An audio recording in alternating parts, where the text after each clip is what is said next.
علی رسولہ الکریم اما بعد اعوذ باللہ من الشیطان الرجیم بسم اللہ الرحمن الرحیم 7 ستمبر 1974 پاکستان کی تاریخ کا وہ عظیم الشان دن ہے جس دن کو مسلمانوں کو ایک عظیم الشان فتح اور کامیابی نصیب ہوئی تھی۔ پاکستان کی نیشنل اسمبلی نے متفقہ طور پر قادیانیوں کو پاکستان کے اندر غیر مسلم اقلیت ڈکلیئر کیا تھا، اور اس ساری جدوجہد کے پیچھے ہمارے اکابرین میں حضرت مولانا مفتی محمود رحمۃ اللہ علیہ، حضرت مولانا شاہ احمد نورانی رحمۃ اللہ علیہ، پروفیسر غفور احمد اور دیگر اکابرین امت کا بہت بڑا حصہ تھا۔ 14 دن تک پاکستان کی قومی اسمبلی کے اندر قادیانیوں کی طرف سے مرزا ناصر پیش ہوتا رہا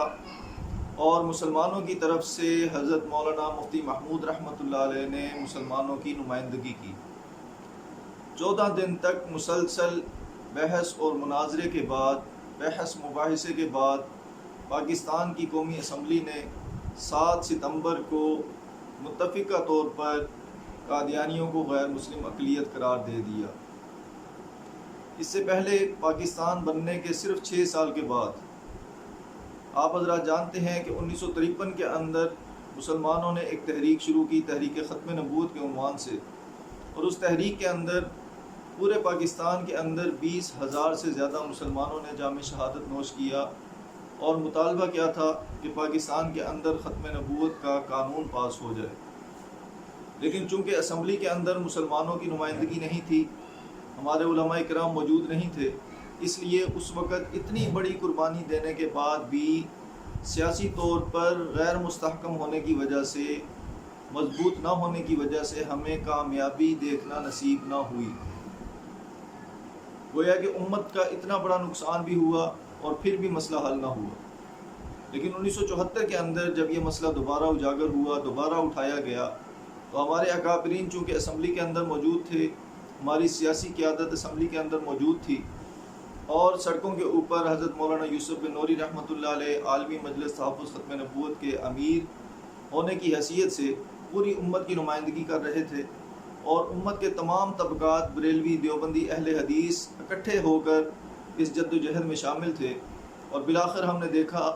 کہ اسمبلی کے اندر ہمارے اکابر نے اس کیس کو لڑا اور بڑے مضبوط دلائل کے ساتھ لڑا، اور بالآخر 7 ستمبر کو یہ عظیم الشان کامیابی اور فتح ہمیں حاصل ہوئی۔ ذوالفقار علی بھٹو نے اسمبلی کے فلور پر قادیانیوں کو غیر مسلم اقلیت قرار دینے کا جو ہے وہ اعلان کیا، اور بلا شبہ اس سب کچھ کے پیچھے ہمارے اکابر